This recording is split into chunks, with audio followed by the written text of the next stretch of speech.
Paz do Senhor, meus irmãos, bem-vindos a mais uma aula da nossa Escola Bíblica Online. É uma alegria recebê-los aqui para juntos aprendermos da palavra do Senhor. E antes de dar início à nossa aula, vamos orar. Pai, em nome de Jesus, nós nos colocamos diante da Tua presença, Pai. Obrigado, Senhor, por mais uma oportunidade, Senhor, de aprendermos a Tua palavra, Senhor. Nos ajude a não sermos somente ouvintes, mas praticantes, Pai. Que o Teu Espírito Santo venha nos capacitar, Senhor, para compreendermos aquilo que o Senhor quer falar conosco. Que o Senhor venha, ó Pai, através do Teu Espírito Santo, preparando os corações, abrindo o nosso entendimento, abençoando a vida de cada um, Senhor, que está aqui conectado para aprender da Tua palavra, Senhor, que é o nosso alimento, que dá a direção para as nossas vidas. É o que eu te peço em nome de Jesus. Amém. Amém, meus irmãos. Hoje nós vamos para a nossa lição de número 4, o Ministério Avivado de Jesus.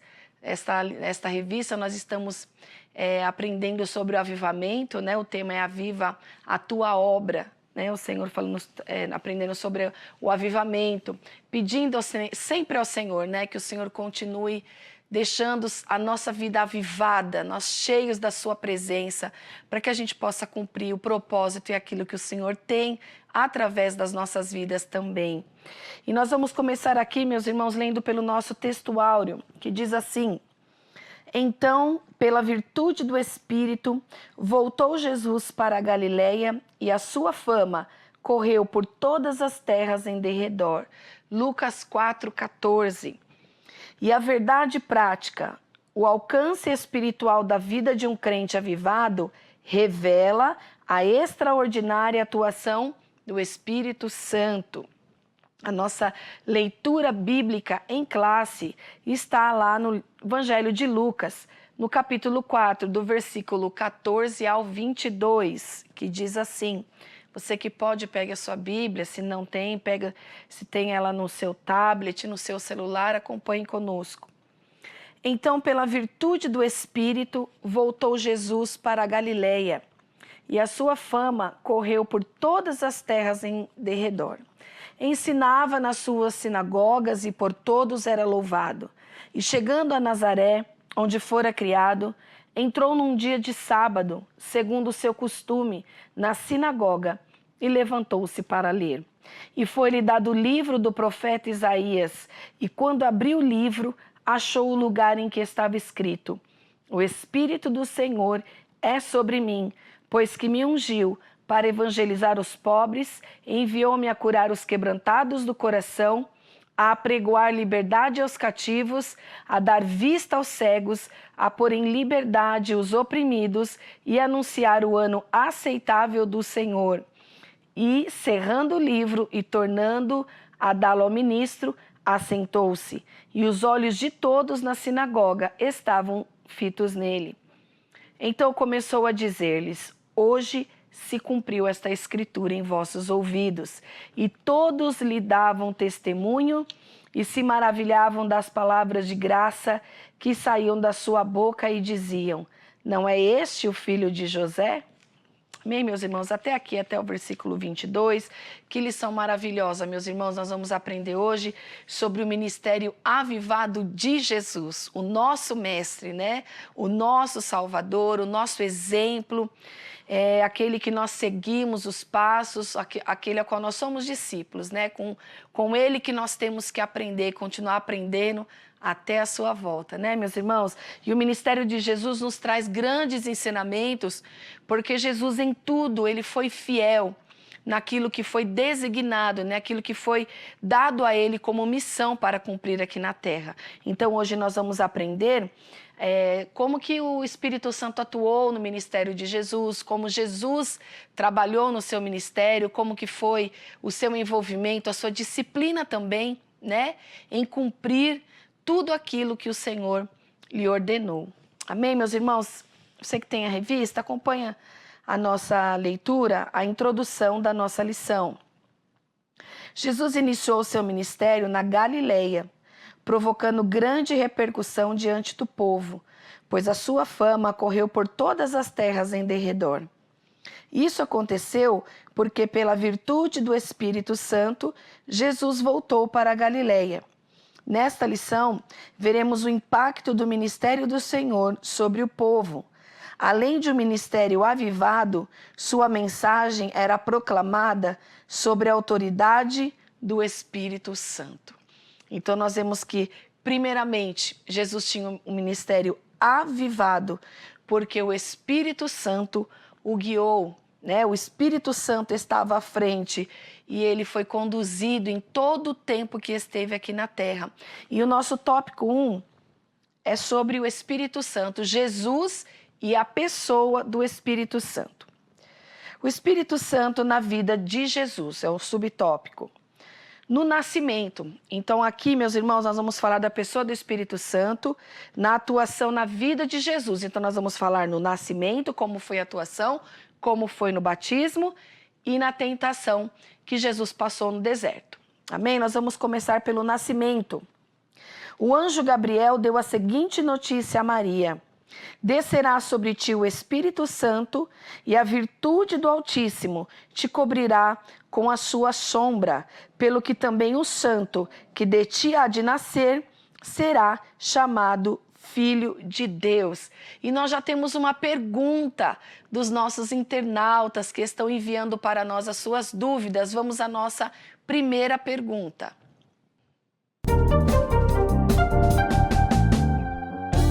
Paz do Senhor, me chamo Vanessa Nesladec, sou de Santo André. Missionária Melissa, gostaria de saber qual é o papel do Espírito Santo no ministério da encarnação. Deus abençoe. Obrigado, Vanessa, pela sua pergunta. O papel do Espírito Santo na encarnação, ele foi o executor, né, desse mistério da encarnação, né, de Jesus ali no ventre de Maria e sendo gerado, né, foi uma obra que o próprio Espírito Santo fez. Então ele foi o executor. Então, meus irmãos, sobre a virtude do Espírito Santo, Jesus se tornou o nosso Emanuel, Deus conosco, né? O que conviveu conosco, esteve aqui entre nós e ainda hoje é o nosso companheiro, né? Meus irmãos, agora nós vamos para o subtópico B, do batismo. Então nós vimos agora como foi a atuação do Espírito Santo no nascimento, né? A importância do Espírito Santo, a atuação dele, né? Nesse mistério da encarnação, o executor, né? E agora nós vamos falar sobre a atuação do Espírito Santo no batismo. Antes de iniciar o seu ministério na Galileia, Jesus submeteu-se ao batismo de João no Rio Jordão. Ao sair da água, viu o Espírito de Deus descendo como pomba e vindo sobre ele. E eis que uma voz dos céus dizia: este é o meu Filho amado, em quem me comprazo. Está lá em Mateus capítulo 3 e o versículo 16 e 17. Era uma manifestação indubitável da Santíssima Trindade.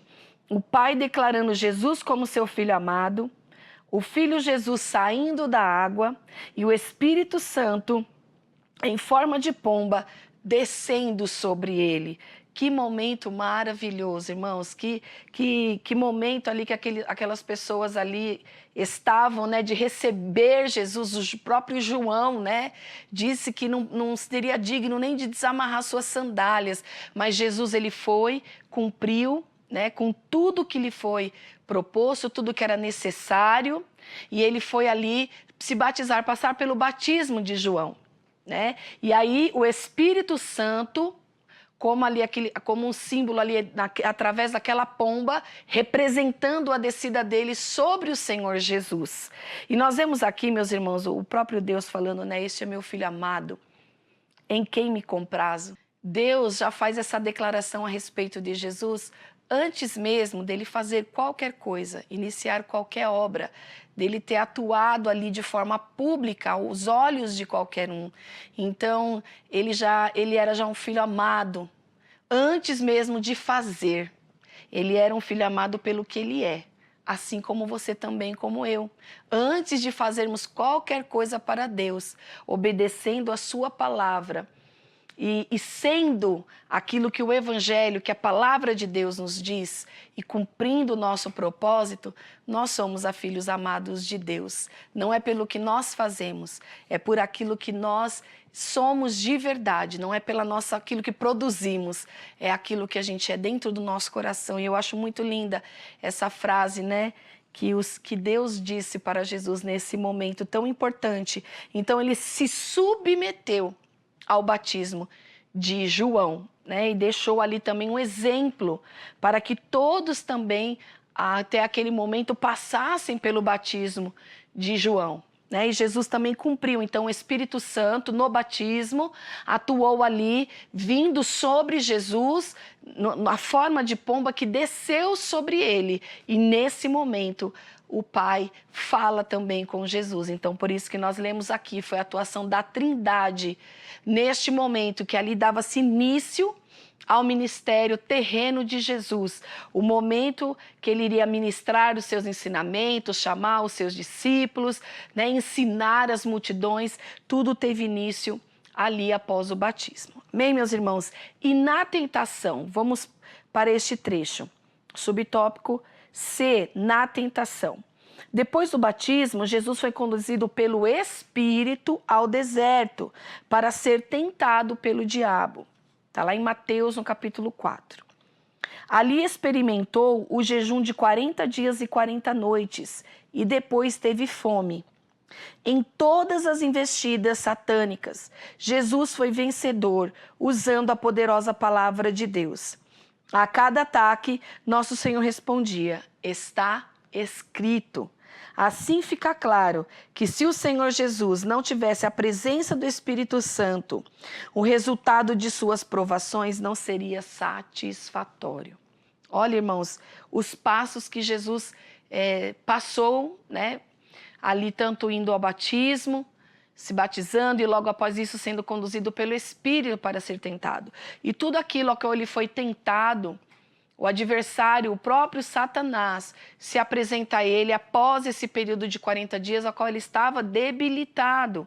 Então, mesmo assim, com a sua força física, seu físico debilitado, por essa ausência, né, por esse momento de jejum que ele ficou ali, assim ele conseguiu vencer o adversário com a palavra, porque em tudo o adversário vinha colocando, invertendo a palavra, tirando a importância do sentido de algumas palavras, usando a própria palavra, né, para fazer Jesus assim pecar, né, usar a sua natureza de Deus, mas em todo momento Jesus se manteve submisso e através do Espírito Santo, ao qual ele também recebeu, que o ajudou, que foi esse suporte, essa força para ele no deserto, para ele combater. E também a palavra de Deus. Né? Ele estava ali combatendo as investidas do adversário com a palavra de Deus. E como nos dias de hoje também é assim que nós vencemos as tentações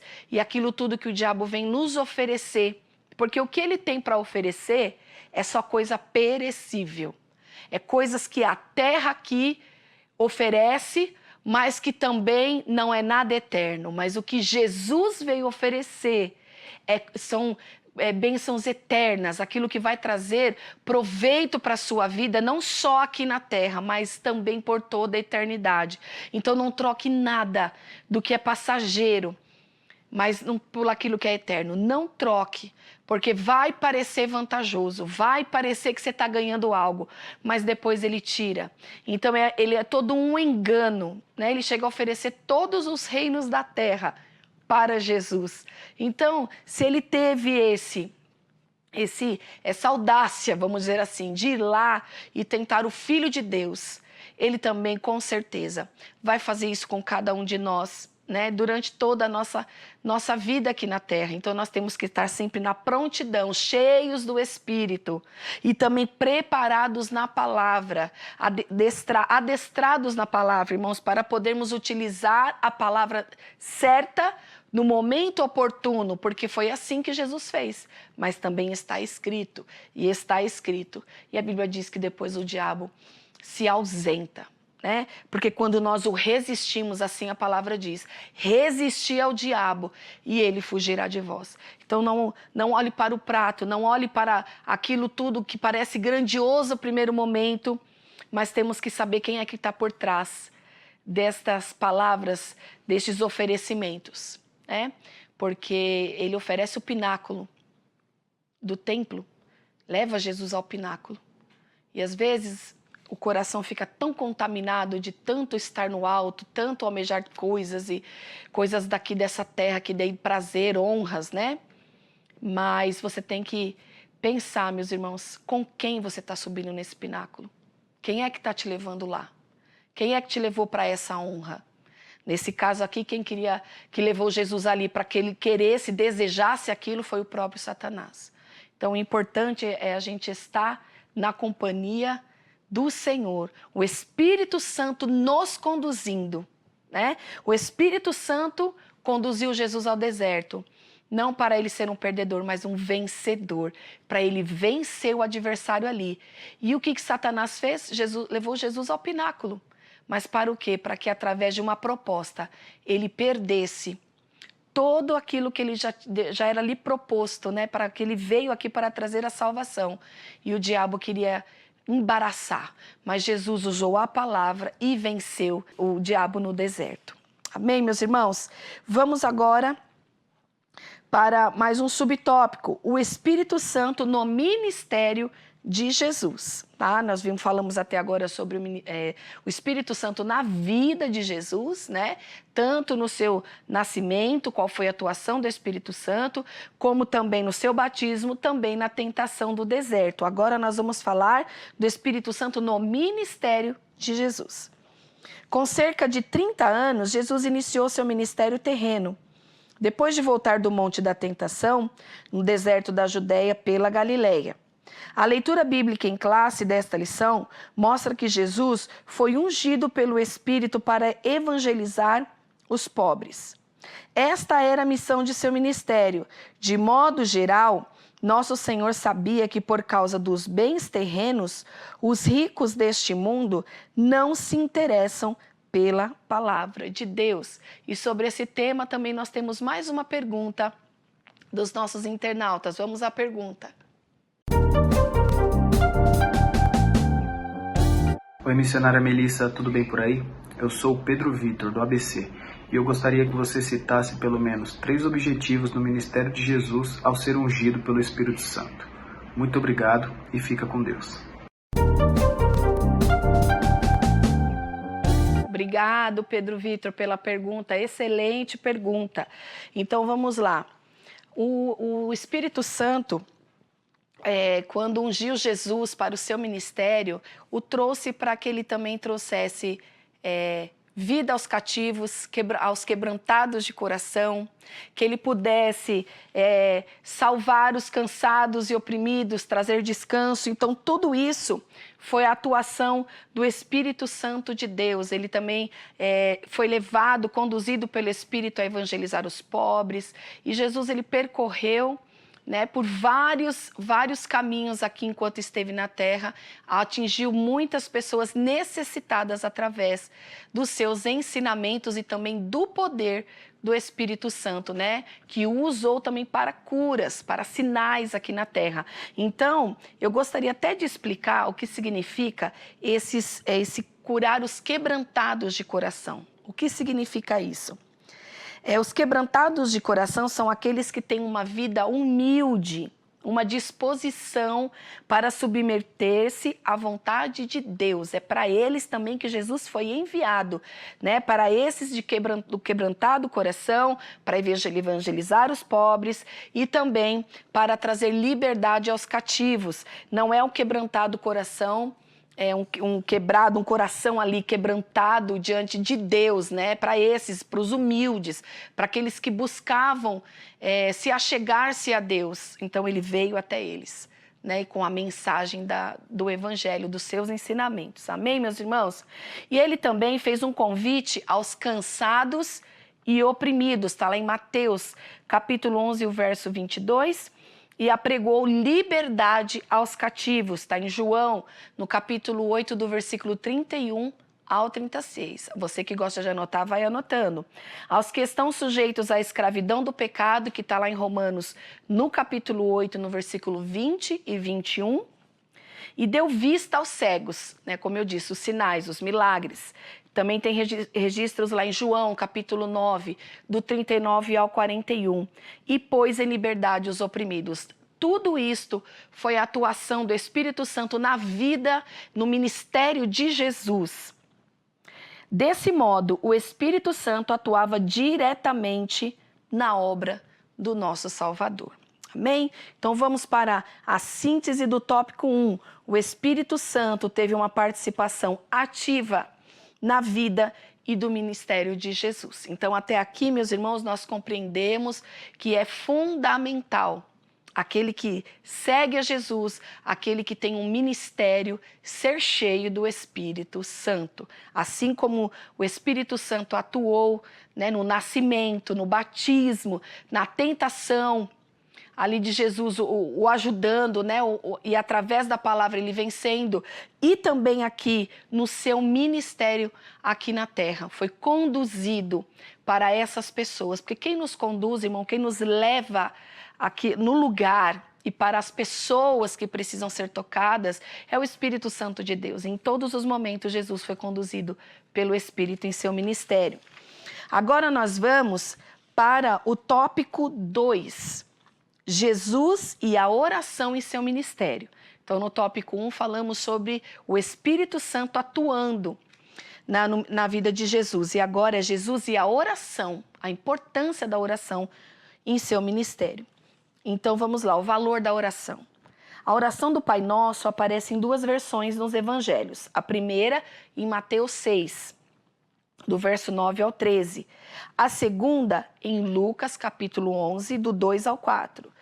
Em Mateus, ela se encontra no contexto do Sermão do Monte. Ali, a oração do Pai Nosso não cumpre mera orientação litúrgica, mas revela o coroamento de um estilo de vida sem hipocrisia e exibicionismo religioso.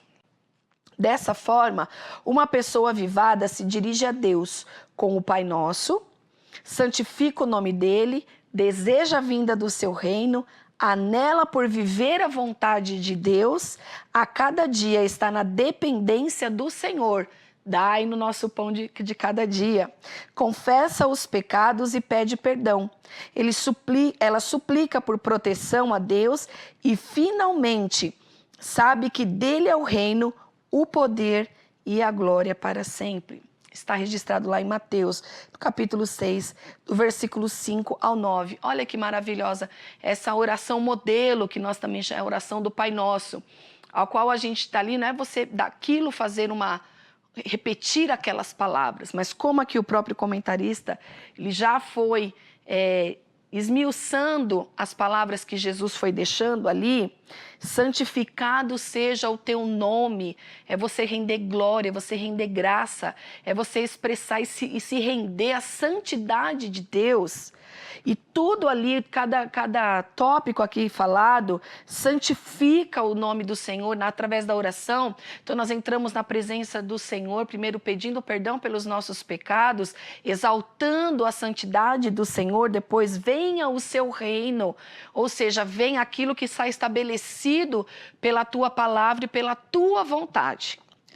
Parece, irmãos, coisas fáceis de orar, mas agora se segue aqui a vontade de Deus, que seja feita a tua vontade, não a nossa, mas a vontade de Deus na nossa vida, e abrir mão, renunciar tudo aquilo que você deseja, que você almeja. Muitas vezes é você entrar nessa vontade de Deus. Então a oração do Pai Nosso não é simplesmente você repetir aquelas palavras, mas você se aprofundar na sua entrega nesse momento da oração. Porque a oração é uma comunicação, um momento de intimidade sua com o Pai. Tanto é que nesse mesmo texto de Mateus 6 vai dizer, fecha a porta do teu quarto. Né? Então Jesus nos deixa esse exemplo do valor da oração na nossa vida, da importância e da sinceridade que tem que sair do seu coração. Tem que ser palavras verdadeiras, né? A cada dia dai-nos o pão, Senhor. A cada dia tem uma provisão de Deus.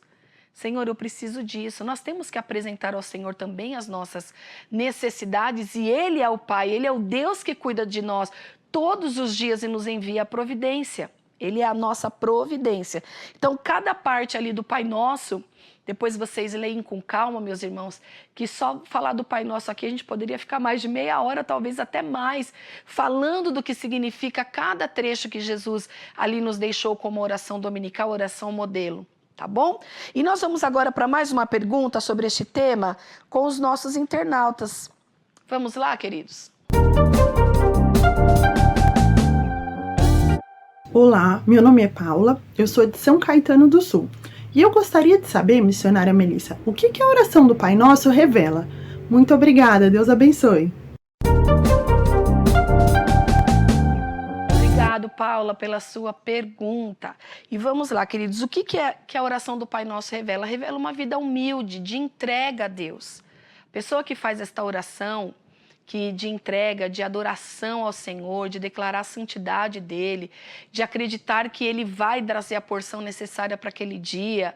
Então, tudo que Jesus ensinou ali através daquela oração, revela, quando nós fazemos esta oração, um coração, uma vida humilde e quebrantada diante de Deus. Porque quem é que pode, irmãos, falar, Senhor, seja feita a tua vontade? É quem tem um coração de entrega, uma vida quebrantada diante de Deus e entregue aquilo que o Senhor determina, aquilo que o Senhor tem para cada um. Amém, meus irmãos? Vamos aqui continuar. Então, nós falamos agora sobre o valor da oração. Eu vou sempre relembrando, tá, irmãos? Porque é importante a gente ter essa sequência para esse entendimento do que foi tão maravilhoso o ministério de Jesus, um ministério avivado. Para esse ministério avivado, ter esse ministério avivado, né, foi necessário ele cumprir essas etapas, uma vida de oração, uma vida de entrega. Então, agora nós vamos falar sobre a vida de oração de Jesus. Nos evangelhos, podemos perceber várias ocasiões de oração no ministério de Jesus. Ele orou para escolher seus discípulos, fez uma oração de gratidão por Deus, se revelar aos humildes por ocasião do envio dos 70 discípulos. Logo, aprendemos com Jesus a importância de uma vida de oração, pois mesmo sendo Deus, na condição humana, nosso Senhor buscava comunhão com o Pai por meio da oração. Além disso, sua vida de oração no Getsêmani também nos ensina que a vontade do Pai sempre é a melhor. Mateus 26, do 36 ao 46. Meus irmãos, Jesus nos deixou o exemplo também de uma vida de oração. E como aqui o comentarista disse, mesmo sendo Deus, ele teve uma vida de oração, porque ele estava com esta natureza, ele estava também aqui neste corpo. Então ele precisava ter uma vida de oração e assim deixou esse exemplo para nós. Jesus acordava muito cedo, Jesus já tinha um contato com o Pai logo pela manhã. Então não é uma forma religiosa. Eu tenho que orar, vou acordar amanhã, eu tenho que orar. Não, o seu próprio coração, irmãos, deseja e almeja estar com o Senhor. Então ele tinha esse momento com o Pai, não como uma regra religiosa, irmãos, mas como um momento de intimidade, de conversa, né, dele buscar do Senhor a direção para aquele dia. Porque Jesus tinha muitas demandas todos os dias do seu ministério, que durou aí aproximadamente 3 anos e meio. Ele orava, se preparava para ir e chegar até as pessoas com a sua palavra, com os milagres, com os sinais que ele operava. Então ele buscava esse revestimento também, esse contato com o Senhor, com o Pai. Então não é uma regra religiosa, mas irmãos, um momento de comunhão. É ali que você vai receber as diretrizes de Deus, é ali que você vai encontrar a paz no seu coração, porque a oração, uma vida de oração, irmãos, quando você pode estar no seu pior dia, você pode estar muito angustiado, mas você ter o seu momento de oração com o Senhor, ali você chorar, ali você entregar para o Senhor e falar, Senhor, o que é que está acontecendo? Você declarar, olha, é isso, Senhor, eu estou sentindo isso, estou angustiado, eu estou nervoso, eu estou irado. E todo nesse momento da oração, o Senhor recebe aquilo que a gente fala, o Espírito Santo vai trabalhando dentro de você, e você vai sentindo aquela paz. Irmãos, quando a gente realmente ora e entrega para o Senhor e abre o nosso coração e é um momento de intimidade mesmo com o Senhor, você levanta da oração diferente. Se você ajoelhou, você levanta diferente. Se você está orando sentado, deitado, andando, você sai deste momento de oração, porque em todo o tempo nós estamos falando com o Senhor, né? Mas quando nós temos esses momentos específicos, essas causas que nós levamos, esses momentos que nós tiramos também de adoração para o Senhor, então a gente sai diferente. Porque a oração trabalha em nós também. A oração não é um monólogo.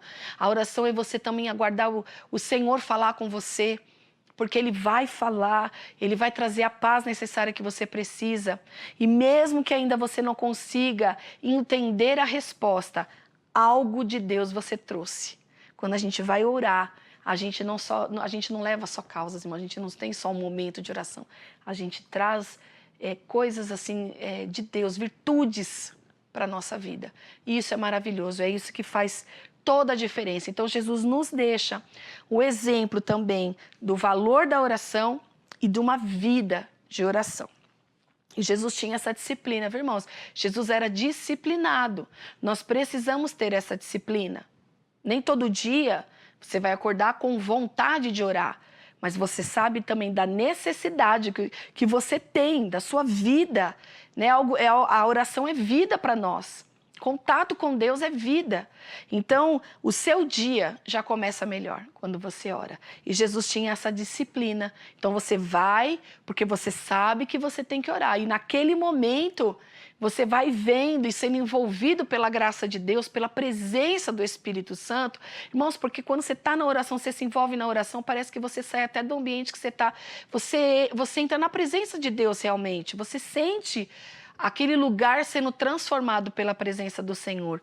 Ore, irmãos, ore. Tenha vida de oração. Nosso mestre teve.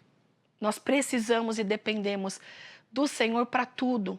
Para coisas simples, para simplesmente tudo. Nós precisamos orar e também ter essa dependência do Senhor, esse contato com o nosso Deus. Vamos para a síntese do tópico 2. A oração teve um papel importante no ministério terreno de Jesus.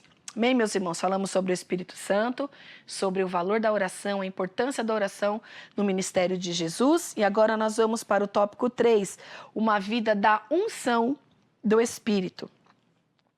Com unção, nos referimos a uma vida de serviço, sobre a confirmação do Espírito Santo, a semelhança da atuação do Espírito no ministério de Jesus. Subtópico 1. A unção do Espírito na vida do obreiro. O obreiro tem muitas atribuições na obra do Senhor. Ele exerce a liderança administrativa, a atividade do ensino e alguns até mesmo da música cristã. Por isso, é muito fácil essas atividades caírem na rotina e se tornarem meramente burocráticas. Mas o obreiro ungido sabe que o Espírito Santo renova suas forças, não permite que veja a obra do Senhor como um mero olhar humano e de maneira graciosa vê a confirmação do seu ministério quando o Senhor salva vidas por meio de uma pregação ungida, quando crentes mudam atitudes por causa de um ensino dirigido pelo Espírito, quando há edificação espiritual por meio de louvor bem executado na presença de Deus. Olha que coisa maravilhosa, irmãos. É necessário a unção do Espírito. Esse transbordar do Espírito, você está cheio do Espírito, alcança vidas. E a sua vida, o seu ministério, não é apenas cumprir ali com cargos e normas, mas vai além disso. Você sabe que em todo o tempo tem que continuar tendo o temor de Deus, ainda que você esteja atuando em partes da obra de Deus, como aqui o comentarista mesmo diz, sobre uma forma administrativa, sobre uma liderança administrativa. Nós estamos lidando com o reino de Deus. E quando nós estamos lidando com o reino, não é aquilo que eu quero, é aquilo que o Senhor determinar.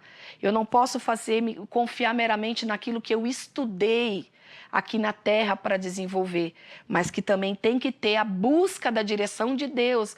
E a capacitação do Espírito Santo, irmãos, ela vai muito além da nossa capacidade humana. Tem coisas que a gente sabe que é o Senhor que está trazendo, que o Senhor que está abrindo o entendimento, que a revelação está vindo dele. Então nós somos completamente dependentes também do Espírito Santo para isso, da condução do Senhor. Essa unção precisa existir. Por quê? Porque ela confirma, traz a confirmação do seu ministério e daquilo que você está desenvolvendo no reino de Deus. Não é simplesmente ter um cargo, não é simplesmente pregar, louvar, ou trabalhar numa área executiva, ou trabalhar na área da música. Não, é desenvolver tudo que for dentro do reino. Assim como nós temos irmãos aqui por trás das câmeras, que também estão trabalhando para o Senhor, aqui, executando, trabalhando, né, nos eletrônicos, na parte aqui sistemática para essa aula chegar na tua casa, também é obra do Senhor, e também é feita com temor, e também buscando do Espírito Santo a direção de tudo aquilo que deve ser feito. Então, para realizar um ministério bem-sucedido, tem que ter a unção do Espírito Santo e ele sempre atuar na sua vida. E sobre esse tema também, nós temos mais uma pergunta. Vamos a essa pergunta. Olá, missionária Melissa, paz. Meu nome é Vani, eu falo de São Caetano e hoje eu gostaria de saber o que um obreiro não pode negligenciar. Um beijo, Deus abençoe. Vani, que boa pergunta. Então, um obreiro que tem ali o seu ministério, o que ele não pode negligenciar? A oração, o jejum e o estudo da palavra. São aquilo que conduz o nosso ministério, aquilo que vai trazer os frutos daquilo que o Senhor colocou nas suas mãos. Então, isso é essencial, né? Vou dizer assim, a disciplina do obreiro. Ele precisa estar andando junto com a palavra, com a oração e com o jejum, porque através disso, a direção, né, o direcionamento do seu ministério vai ser certo para aquilo que o Senhor te chamou, sermos conduzidos pelo Espírito, porque estar no lugar que Deus não nos chamou para estarmos realizando algo que gostamos de fazer e não aquilo que o Senhor trouxe até você para fazer, não vai fazer você gerar frutos, não vai ter ali uma direção e a resposta que é necessária através disso que você está fazendo. Amém? Então é necessário em tudo que nós formos fazer, termos essa direção de Deus, buscarmos através da oração, do jejum e da leitura da palavra, buscar sempre também a direção através da palavra. Esses exercícios piedosos são um alimento espiritual diário e permanente de todo obreiro avivado na obra do Senhor. Meus irmãos, o ministério de Jesus é tão lindo que Jesus ele não sai ali de dentro do seu país. E o país ali, Israel, ele é 12 vezes menor que a Itália. 12 vezes menor. E Jesus ficou por ali, caminhou por ali. Ele percorreu aldeias, ele percorreu cidades de interior do seu país. Então, às vezes, as pessoas se preocupam tanto com a expansão, com o crescimento, que às vezes perde a qualidade daquilo e do foco que o Espírito Santo dá. Jesus permaneceu naquele lugar tão pequeno, parecendo tão pequeno, mas olha até onde chegou aquilo que Jesus fez. Ele através do Espírito Santo, foi guiado. Então, o país de Israel também, comparado aqui, o estado do Espírito Santo é um pouquinho maior que Israel. Então, você vê, meus irmãos, que mesmo estando num lugar que aparentemente era pequeno, teve um ministério muito bem sucedido. Aquilo que foi entregue como propósito foi feito, ele foi até o fim e na direção do Espírito. Então, não se preocupe com o tamanho e com a expansão do seu ministério. Primeiro você tem que se preocupar em cumprir aquilo que o Espírito Santo coloca no seu coração, aquilo que o Espírito Santo te direciona, porque quem cuida da expansão, do tamanho que vai ficar o seu ministério, é o próprio Deus, é Ele que vai conduzindo, né? Eu li uma frase muito interessante, irmãos, que contra frutos não há argumentos. Eu li essa frase assim interessante, porque os frutos que você vai produzir através da sua vida, no seu ministério, não tem a ver com o tamanho, com a proporção, vamos dizer assim, que é isso que eu estou querendo dizer, com uma proporção tão grande aos seus olhos, mas é pelo fruto. Então, contra o fruto, não há argumento. Todos vão ver que realmente o seu ministério está frutificando, porque o Senhor é que está te orientando e te conduzindo. Então, contra fruto não há argumentos. Sou glória. Vamos aqui para o último tópico, a unção do Espírito na vida do crente. Viver uma vida na unção do Espírito não é privilégio apenas dos que exercem vocação ministerial na igreja. A palavra de Deus diz que nós somos o sacerdócio real, chamados para anunciar as virtudes daquele que vos chamou das trevas para a sua maravilhosa luz. E vamos para mais uma pergunta, nossa última pergunta de hoje. Tudo bem, missionária Melissa? Me chamo Michel, sou aqui de São Paulo. Missionária, por que Deus chamou cada crente? Aguardo a resposta. Muito obrigado. Amém, Michel, muito obrigada. Excelente pergunta. Por que Deus chamou cada crente? Para comunicar também o Evangelho. Todos nós temos um propósito, como nós acabamos de ler aqui, todos nós somos sacerdócio real, todos nós temos um papel dentro do reino de Deus, todos nós. Então a unção do Espírito Santo não só se limita a quem tem um ministério, quer dizer, uma chamada específica dentro do reino de Deus, porque Paulo mesmo vai nos ensinar que um lhe chamou para apóstolos, outro para mestres.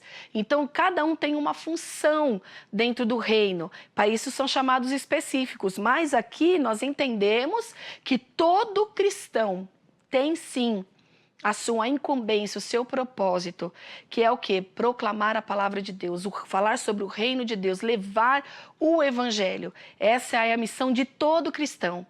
De todo cristão, não é algo exclusivo de quem tem um ministério, como nós comentamos aqui sobre a unção na vida do obreiro. O Espírito Santo, a unção do Espírito Santo também precisa estar na vida de todo aquele que se diz cristão.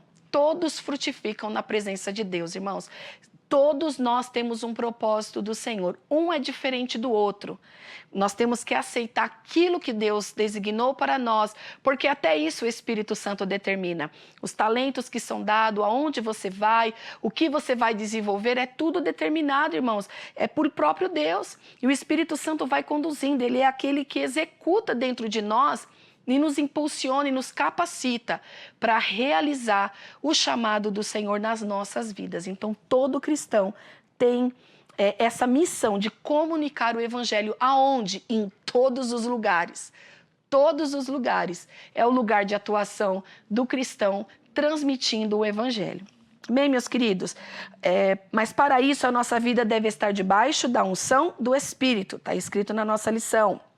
Então, exerceremos influência poderosa em nossa família, na faculdade, no local de trabalho ou em quaisquer esferas da sociedade. Assim, seremos testemunhas poderosas de Jesus sobre a unção do Espírito Santo. A síntese do tópico 3. Jesus teve uma vida de serviço sob a confirmação do Espírito Santo. Olha que coisa linda, irmãos, maravilhosa. Jesus nos deixou todo o mapa, vamos dizer assim, do onde nós temos que caminhar, como caminhar, aonde percorrer para a gente chegar lá no final da nossa vida, da nossa carreira, né? Aquilo que já nos foi proposto, como Paulo diz, né? Então nós temos uma carreira aí, algo que o Senhor tem para nós, e esse mapa, Jesus já deixou tudo aqui. Se nós seguirmos os passos de Jesus, nós teremos ministério também vitorioso. O cristão terá uma vida vitoriosa, porque seguindo aquilo que o Espírito Santo disser, aonde ele te conduzir, ele vai estar com você. Ele nunca nos abandona, ele vai te capacitar, te dar esta unção. Então é necessário essa busca através da oração, do jejum e da leitura da palavra. Irmãos, é fundamental para a gente continuar executando da forma que Deus quer e que Deus tem para cada um de nós. Amém, meus irmãos? Isso não importa o que você faça dentro da casa de Deus, no reino de Deus, não importa.